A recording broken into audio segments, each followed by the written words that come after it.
네, 메딕입니다. 자, 오늘은 갑오징어 이야기고요. 얼마 전까지 갑오징어 철이었죠. 이제 끝물이긴 하지만 우리나라 모든 바닷가 횟집이나 수산시장에는 갑오징어로 가득한데요. 그만큼 갑오징어가 많이 또 쉽게 포획된다는 이야기인데 사실 4월에서 5월이 갑오징어의 산란기입니다. 바다에서 자유롭게 살던 갑오징어들이 산란을 위해서 비교적 얕은 수심을 찾아서 단체로 모여들기 때문에 쉽게 어획되는 거죠. 아이러니하게도 산란기를 맞아 모여있던 갑오징어가 국민 식거리가 되는 건데 우리나라에서 갑오징어는 보통 횟감으로 사용되기 때문에 살아있는 상태로 유통이 되고 그러다 보니까 횟집 수조 같은 좁고 열악한 환경에서도 못다한 사랑을 나누기도 하고 암컷들은 위기를 인지하고 산란을 막 하게 됩니다. 이 갑오징어들은 보통 이제 어판장에서 바로 판매되기도 하는데 일반적으로는 수산업체의 양식장에 잠깐 모여있다가 소매로 판매되는 경우가 많거든요. 이때 갑오징어들은 필사적으로 산란을 하게 됩니다. 그런데 이게 제가 몇 년 갑오징어알을 쫓아다녀 보니까 산란이 임박한 비교적 시간이 충분했던 개체들이 낳은 알하고 시간이 부족해서 급하게 낳은 알들이 형태가 조금 다른 것 같더라고요. 처음에는 너무 외형이 달라가지고 다른 종인가도 했는데 그렇지는 않은 것 같아요. 자, 여기 수산업체에 있는 플라스틱 바구니가 있죠. 여기를 한번 보면 조심히 들어 올려 봅시다. 잘 보면 여기 알을 낳아뒀죠. 여기저기 좀 많이 낳아뒀는데 이게 한 마리가 낳은 건 아닐 거예요. 자, 그리고 이쪽에도 보면 이 밑에 물 속에 전선에도 알이 많이 붙어 있죠. 한번 건져 올려 봅시다.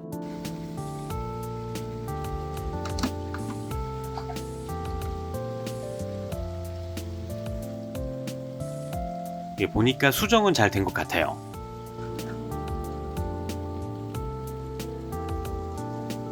자, 이게 자연에서 산란한 갑오징어 알이거든요. 보면 해조류에 아주 잘 묶어놨죠. 아주 기가 막히게 붙어 있는데 그런데 공간이 충분하지 않으면 수조 벽면이나 바닥에도 그냥 알을 막 붙여둡니다. 여기 가운데 보이는 게 전부 갑오징어 알이에요. 자, 여기도 수산에 있는 수조 바닥인데 여기도 많이 알이 떨어져 있네요. 그냥 두면 청소할 때 다 버려질 테니까 최대한 건져서 제가 부화시켜 볼게요. 여기 보면 슬러지가 붙어서 조금 지저분해 보이는데 이게 괜찮아요. 그렇게 이제 조금씩 알을 건지고 있는데 이 수컷들인지 암컷들인지 그 갑오징어들이 몰려와서 이게 쳐다보고 있네요. 알도둑이라고 생각하는 건지 응원해 주는 건지는 모르겠지만 녀석들이 한쪽으로 갔다가 돌아오고 하길래 저 구석 쪽도 보니까 어두운 쪽에 많은 양의 알이 있더라고요.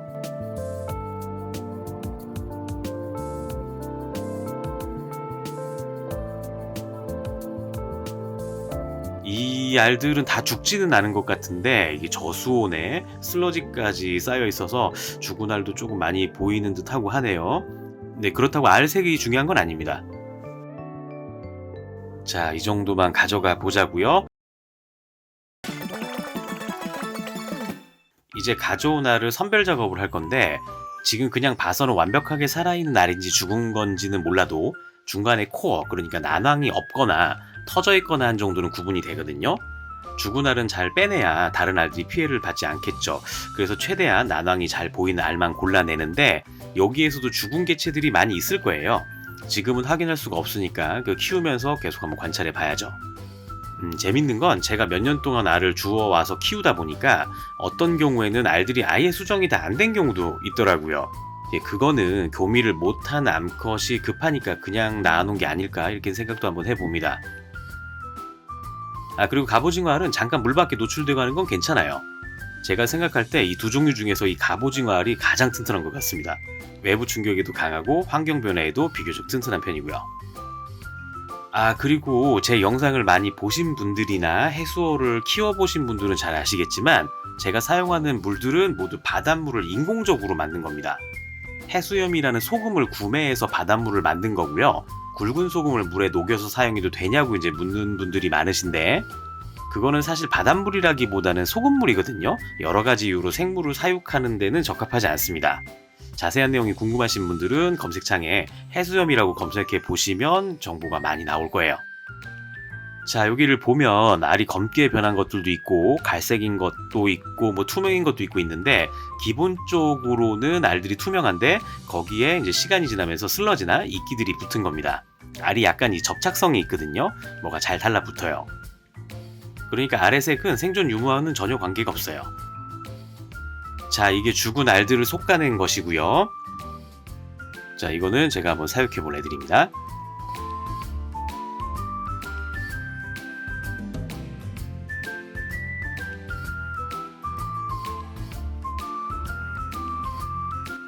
자, 올해는 제가 여러 가지 고민을 해서 갑오징어 부화 수조를 만들었는데, 알을 일정한 시기까지는 계속 통통 굴려줄 거거든요. 영상에서 뒤에 보이실 건데, 거기에 목적을 둔 수조고요. 새끼들이 태어나서 어느 정도까지는 여기서 키울 겁니다. 그리고 부화에 중요한 건 수온인데, 수온이 25도가 넘지 않도록 냉각팬으로 계속 조절해 줄 거고요. 작년에는 이렇게 부화를 시켰었는데 이게 나쁘지는 않거든요. 이 방법도 괜찮고 부화도 잘 되는데, 이 단점이 이렇게 두면은 죽은 알을 빼내거나 관리가 너무 힘들더라고요. 그래서 이번에는 통으로 수조를 준비를 했습니다. 자, 이제 혹시라도 여과 장비 쪽으로 흘러가지 않도록 가벽을 만들어 줬고요. 풀어줘 보자고요.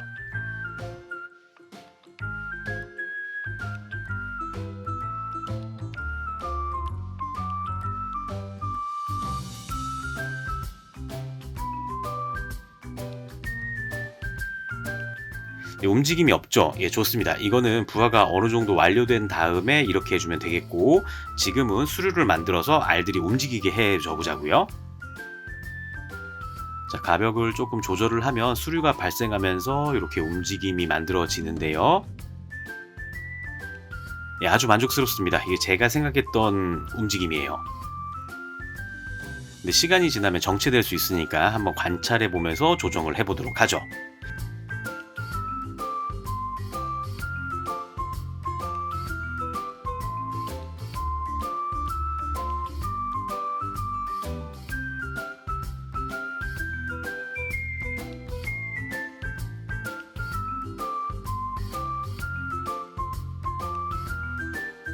네, 좋습니다.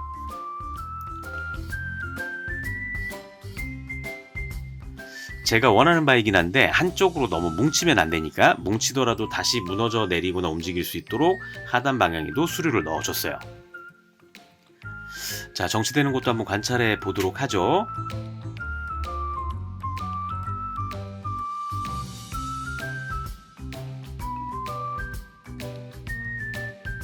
이게 난황이 잘 보이죠? 자, 여기 잘 보면 이 난황이 갑오징어로 변하는 게 아니라요, 저 난황, 그러니까 노른자에 아주 작은 눈에 보이지 않는 갑오징어가 붙어 있다고 생각을 하시면 됩니다.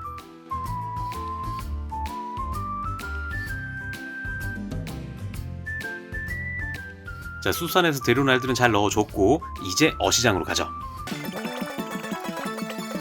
자, 이런 형태가 횟집이나 어시장에서 흔히 볼 수 있는 광경이죠. 자, 여기 바구니 벽면을 잘 보면요, 갑오징어가 낳아놓은 알들이 붙어 있습니다. 잘 보이시죠? 이 슬러지 관리가 잘 되다 보니까 수산보다는 비교적 깨끗한 편인데, 사장님께 사정을 잘 말씀드리고 제가 부화시키겠다고 하니까 많이 도와주셨어요. 접착성이 강해서 이 알들이 잘 안 떨어지는데, 사실 저렇게 좀 세게 떼도 돼요. 이게 부화하는데 크게 상관은 없고 잘 상처나진 않습니다.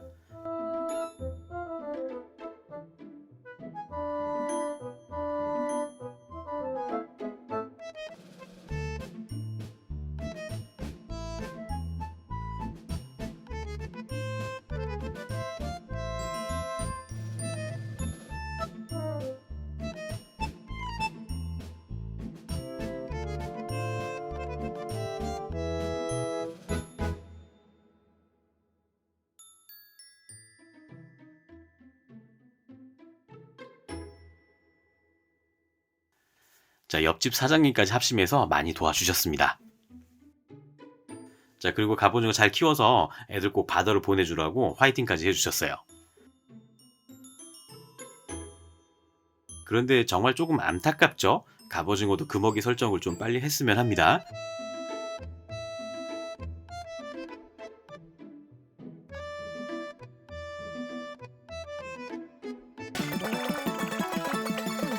자, 아무튼 시장에서 데려온 갑오징어 알도 이제 수조에 넣어 주자고요. 확실히 수산에서 데려온 애들보다 깨끗해가지고 선별 작업 없이 바로 풀어주기로 했습니다.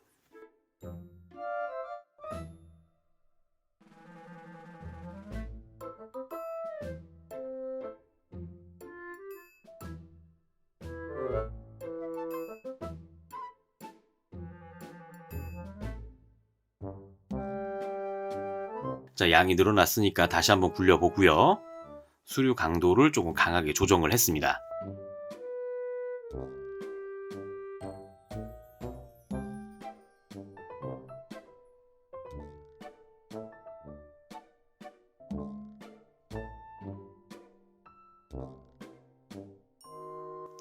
자, 이렇게 한 열흘 정도 통통 굴려주면 자, 이렇게 갑오징어가 자라나기 시작을 합니다. 어릴 때 두 종류는 이렇게 붉은 눈을 가지고 있거든요.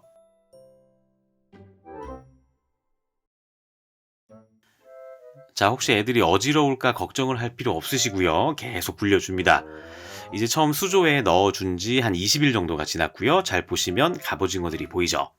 이제는 육안으로도 죽은 알과 살아있는 알이 확실히 구분이 되기 때문에 바로바로 솎아내줍니다.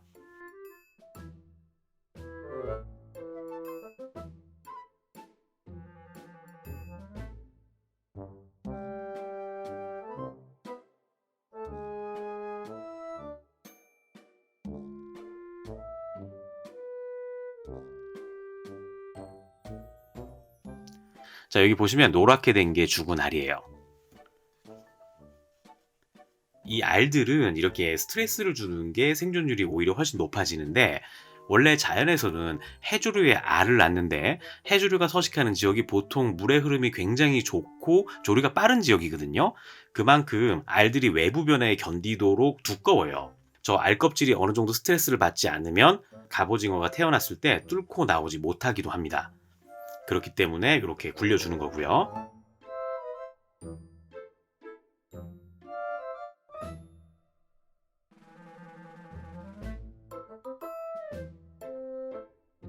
자, 이렇게 일주일 정도 지나면 난황이 훨씬 작아졌죠. 갑오징어 많이 자랐는데 이 정도 되면 이제부터 굴리지 않고 아주 약한 수류만 만들어줍니다.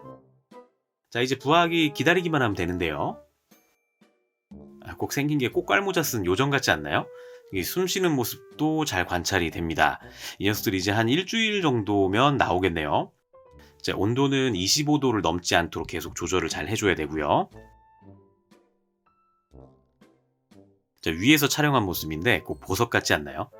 아래 껍질이나 크기나 뭐 색깔도 다 다르기 때문에 위에서 보니까 더더욱 예쁜 것 같습니다. 자, 그렇게 며칠이 지났는데 첫째가 조금 일찍 나왔네요.